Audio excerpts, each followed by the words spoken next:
10번 내용에서 우리가 정적분이랑 넓이에 어떤 차이가 있는지에 대해서 조금 알아봤고, 11번은 이제 거기에 대해서 또 우리가 어떻게 문제를 또 풀어야 되는가, 그런 거에 대해서 한번 살펴보도록 할게요. 일단 우리가 이렇게 구하는 것을, 일반적으로 뭐 A에서부터 B까지 구하는 것을 우리가 정적분이라고 표현을 많이 해요. 그죠?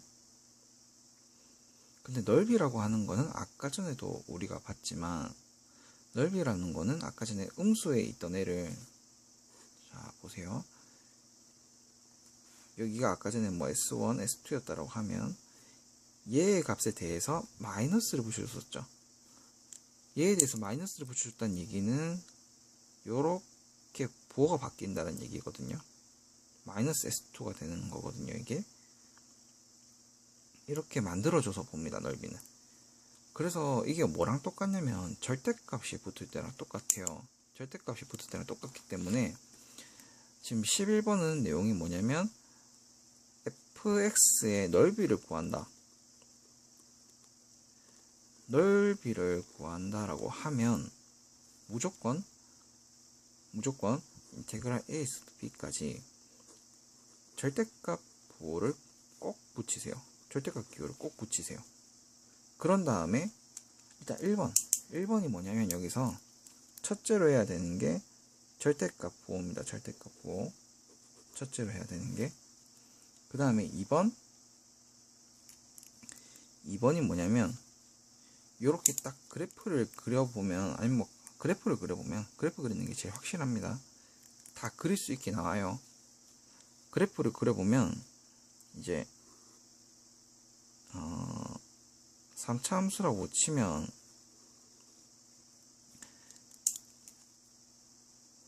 A, B, C라고 하면 요 지금 BC 구간이 문제가 되는 거기 때문에 BC 구간에서는 부호를 바꿔줘야 되거든요. 그래서 어떻게 하면 돼?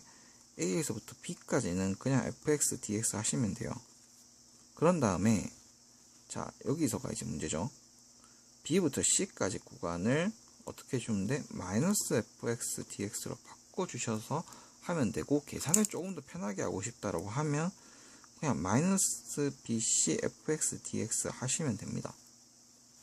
그죠? 이건 그대로 내려오고, 이게 마이너스가 그냥 앞으로 빠질 수가 있잖아요. 그죠? 그래서 B부터 C까지 구간을 더 한 다음에 어떻게 되냐면 빼주시면 돼. 그래서 이 유형을 그리려고 하면 나중에 뭐 인수분해 하는 것도 될 수도 있고 뭐 그럴 수도 있는데, 그래프 그리는 게 일단 제일 확실합니다. 그래프 그리는 게. 대충 지금 이 유형 아시겠죠? 그런 다음에 이거랑 또 이제 같이 나올 법한 게 12번 두 함수입니다. 두 함수 fx, gx 사이의 넓이를 구해라는 표현이 나오는데, 이런 표현이 나올 경우에도 이렇게 해주시면 돼요. 이게 fx고 요게 gx다. 요게 g입니다.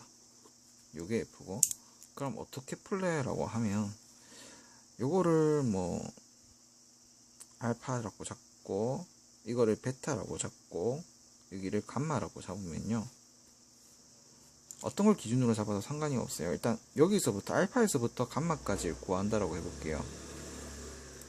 인테그랄 알파에서부터 감마까지 fx 두 함수의 넓이를 구하면 무조건 일단 차가 나와야 되거든요. 빼기 gx를 해줘야 되는데, 여기서 반드시 해야 되는 게 뭐냐면 넓이기 때문에 절대값을 일단 지급해주자라는 거예요. 그러면 이제 계산을 했을 때 이제 우리가 구간을 넣을 수가 있어요. 항상 구간은 큰 거에서 작은 거를 뺄 때 양수가 나오거든요. 그래서 알파에서부터 베타까지는요 fx가 큽니다. 그래서 fx 빼기 gx의 식으로 계산해 주시면 되고, 그 다음에 베타에서부터 감마까지는 누가 크냐면 g가 더 위에 있어요. 그죠? f보다 더 위에 있습니다. 그래서 g 빼기 f 하시고 이거를 다 더해 주셔도 되고, 아니면 어떻게 해도 된다? 빼기 인테그랄 베타에서부터 감마까지 f 빼기 g dx를 하셔도 상관은 없어요. 왜냐면 부호는 동일하니까, 여기에 들어간 부호는 동일하니까. 그래서 얘들 같은 경우에도 항상 절대값 씌워두고 구간을 또 나누는 게 중요합니다. 12번. 자, 그러면 여기까지를 하게 되면 이제 넓이 부분은 좀 끝난 것 같고 아직 조금 남아있는 부분들이 있네요. 아마 다음 강까지도 한번 가야 될지도 모르겠습니다. 그 다음에 이제 13번 속도 뭐 이런 거 나올 때 하는 얘기인데, 우리가 이런 걸 배웠어요. 위치에 대해서 미분을 하게 되면 뭐가 나오고 속도가 나오고, 그죠? 속도에 대해서 뭐 속도, 속력 뭐 그런 게 나오고, 그 다음에 또 미분을 하게 되면 가속도가 나온다라는 걸 우리가 미분 시간에서 배웠고요. 그 다음에 적분에서는 또 이제 이거 거꾸로 가면은 다 뭐 이런 얘기겠죠.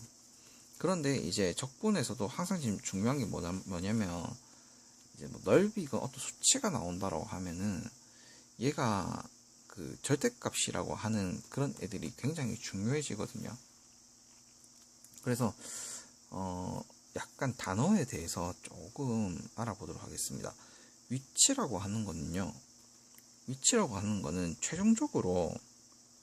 최종적인 장소라고 생각을 하면 돼요. 그래서 몇 초일 때 위치를 구하세요라는 건 얘가 그냥 어디에 있니를 물어보는 거예요. 최종적으로 얘가 지금 어디에 있니? 그 초에 어디에 있니라는 걸 물어보는 거예요. 그런 다음에 또 문제를 풀다 보면 뭐가 나올 거냐면 거리라는 것도 나올 겁니다. 거리.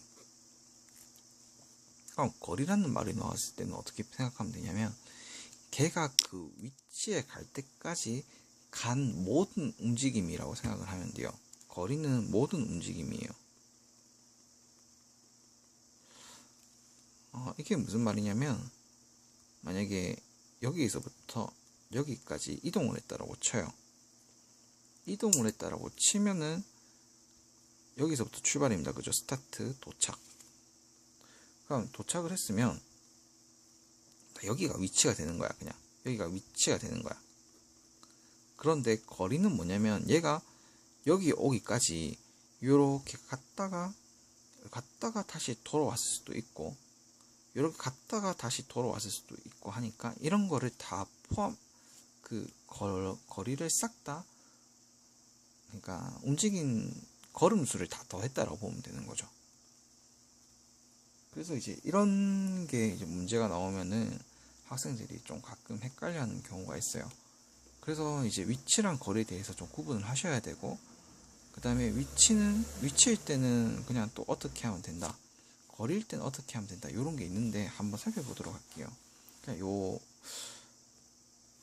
자, 뭐 이때까지 했던 내용들이랑 크게 다를 게 없습니다. 아까 전에 봤다시피 위치는요, 최종적 위치이기 때문에, 최종적 장소이기 때문에, 최종적인 장소라는 건 중간 과정에 뭐가 있든 간에 다 생략하고 답이 나오는 거죠. 그러니까 거기에 있는 거죠. 그렇기 때문에 이렇게 뭐 정적분이 있다라고 치면 그냥 이게 만약에 S1이고 S2다 그랬을 때 S1 더하기 S2를 해주시면 됩니다. 그러니까 절대값이 필요 없다라는 얘기예요. 그죠? 그런데 거리는 내가 움직인 단위 모든 거에 대한 합산이기 때문에 얘는 S1-S2가 돼야 되는 거고, 이게 뭐랑 똑같냐면 아까 전에 넓이랑 똑같죠. 거리랑 뭐 넓이랑 좀 약간 비슷하다고 봐주시면 되고, 그렇기 때문에 얘는 이제 만약에 뭐 몇 초에서부터 몇 초까지 뭐 하게 된다 하고 하면은 이제 반드시 요거 절대값이 거리에는 필요합니다. 거리에는 절대값이 필요하고요. 위치에는 절대값이 있으면 안 됩니다. 그죠? 뭐 요런 거를 조금 알아두셔야 되고, 그 다음에 또 조금 알아둬야 될 게 있다라고 하면 여기서 이런 유형에서 속도가 플러스가 나올 때가 있고요, 마이너스가 나올 때가 있어요. 속도가 플러스 나올 때는 계속 앞으로, 만약에 앞으로 간다라고 하면 계속 앞으로 가는 겁니다. 속도가 플러스는 무조건 앞으로 가는 거예요. 속도가 마이너스면 뒤로 가는 거예요. 그런데 이제 여기서 이제 착각을 하는 거야. 어떤 착각을 하냐면, 속도의 그래프인데요. 조금만 더 길게 할게요. 속도의 그래프고 뭐 시간이라고 할게요. 그랬을 때 속도의 그래프가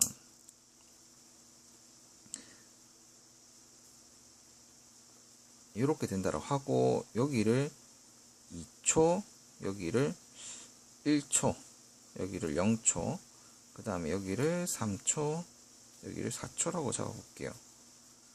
그러면 여기서 이제 학생들은 어떤 착각을 하냐면, 자, 한 1.5초일 때, 요쯤일 때 차는 뒤로 간다, 아니면 사람이 뒤로 간다, 운동 방향을 바꿨다 라고 말이 나오면 얘는 아니에요. 그게 아니야. 왜요? 속도 떨어지니까 뒤로 가는 거, 속도 떨어지면 뒤로 가는 거 아니잖아요. 자동차를 우리가 타고 가고 있는데, 자동차를 타고 이렇게 가고 있어요. 가고 있는데 여기 신호등에서 이제 빨간불이 온 거야. 빨간불이 오면은 어떻게 해야 돼요? 빨간불이 왔어. 속도를 줄여야 되잖아요. 멈춰야 되니까. 그래서 속도가 줄어들고 있는데, 속도 줄을 때요, 뒤로 가요? 아니잖아요. 그죠? 앞으로, 그러니까 원래 이렇게 슝 갔다가 이제 천천히 가는 거잖아요. 앞으로 가긴 가는 거잖아요. 그래서 얘의 경우에는 얘가 위에 있을 때는요, 앞으로 가는 거고요. 요 밑에 있을 때가 이제 빠꾸 하는 거예요. 뒤로 가는 거예요. 밑에 있을 때가. 그래서 요런 거를 좀 구분을 잘 해주셔야 나중에 문제 푸는데 좀 어려움이 없어요. 그러니까 VT 그래프를 그렸다라고 하면 얘는요, 그냥 속도가 증가하고 있는 상태고 속도가 감소하고 있지만 앞으로 가는 상태예요. 앞으로 가는 상태. 그다음 요때는 잠깐 멈췄을 수는 있겠죠. 속도가 빵이니까. 그 다음에 이제 속도가 뒤로 빨리 갔다가요, 다시 이제 뒤로 간 속도가 줄어드는 거예요. 앞으로 가는 게 아니고. 얘 같은 경우는 지금 뒤로 슝 갔다가 이제 천천히 가는 거라는 거예요. 그러니까 앞으로 가는 거고 뒤로 가는 거죠. 만약에 이 넓이가 서로 같다면 위치는 빵입니다. 그죠? 앞으로 간 거리랑 뒤로 간 거리가 같으니까. 그래서 이 경우에는 문제가 이렇게 곡선으로 주어주기보다는 직선으로 좀 문제를 줄 경우가 많아요. 이런 경우, 이런 식으로. 그러면서 총 이동 거리가 얼마냐라고 하는데, 삼각형 넓이 여러분 구하실 수 있죠. 밑변 곱하기 높이. 그래서 얘랑 이런 식으로 해볼게요. 이런 식으로 했을 때 얘 넓이가 1이었고 구해보니까 이 넓이가 2였고 1이었고, 이 넓이가 1이었고 이 넓이가 2였고 1이었다고 해요. 그러면 얘는 앞으로 간 거리가 4고 뒤로 간 거리가 4니까 결국에는 위치가 어떻게 되는 거예요? 처음 출발점 위치로 오는 거죠. 그죠? 이런 거 계산을 좀 하실 수가 있어야 돼요. 이거 계산을 못한다? 그러면 좀 힘들어집니다. 구하는 게 삼각형이랑 사각형 넓이이기 때문에, 물론 아까처럼 곡선으로 주어질 수도 있는데 이렇게 직선으로 주어주는 문제가 조금 더 많더라고요. 보니까. 그럼 이렇게 돼 있다 쳐요. 문제가 이렇게 돼 있다 쳐요. 자, 그러면 여기를 이제 좀 바꿔서 1, 2, 1이라고 하고 여기를 각각 1, 2라고 잡을게요. 그러면 얘에 대해서 움직인 거리는 얼마니라고 물으면, 거리는 내가 6만큼 움직였어요 할 수가 있고, 위치는 지금 얘가 앞이고 얘가 뒤죠. 그러니까 위치는 4 앞으로 4칸 갔다가 뒤로 몇 칸 간 거야? 뒤로 2칸 간 거잖아요. 그러면 위치는 처음 출발해서부터 두 번째 이 정도 되는 위치에 있다라는 거죠. 요거를 좀 이제 구분하셔야 돼요. 이거를 구분 못하면 문제 풀기가 조금 그래요. 알겠죠? 이때는 다시 아까 전에 원점으로 돌아온 거고, 얘는 앞으로 해서 그냥 이만큼 되는 거리에 있다라는 거죠. 자, 그러면 이제 여기까지 했으면 다음에 이제 다른 유형도 많긴 많지만 자주 나오는 유형들에 대해서 정리하는 거기 때문에 14번째 유형을 한번 보도록 하겠습니다.